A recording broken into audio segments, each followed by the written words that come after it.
ជួបនាងថ្ងៃមុននៅមង្គលបុរីនាងដើរមកញញឹមផ្អែម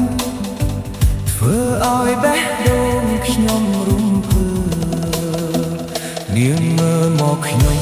ហើយនិយាយស្រាលស្រាលសុំផ្លែស្វាយខ្ញុំមួយផ្លែខ្ញុំឈរញញឹមអស់មកមិនតន់បាននិយាយច្រើនក៏លងបាត់ហើយនាងសុំផ្លែស្វាយខ្ញុំឲ្យនាងមួយនាងស្អាតណាស់ចិត្តខ្ញុំរលាយនាងសុំផ្លែស្វាយខ្ញុំឲ្យនាងមួយគូព្រេងមិនប្រត់ទេនៅមង្គលបុរីខ្ញុំចង់ជិះកង់ទៅ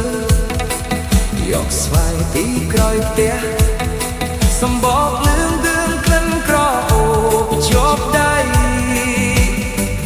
នាងឈរក្រោមលប់ឈើខ្ញុំហ៊ានមើលតែម្ដង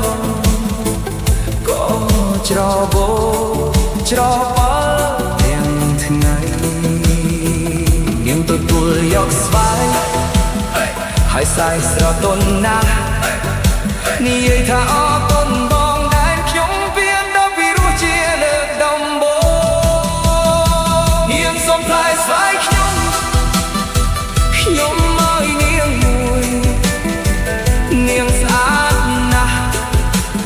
ចិត្តខ្ញុំរលាយនាងសុំផ្លែស្វាយខ្ញុំឲ្យនាងមួយគូព្រេងមិនប្រត់ទេនៅមង្គលបុរីបើថ្ងៃក្រោយនាងត្រឡប់មកខ្ញុំនឹងយកស្វាយបន្ថែមមិនត្រឹមផ្លែមួយ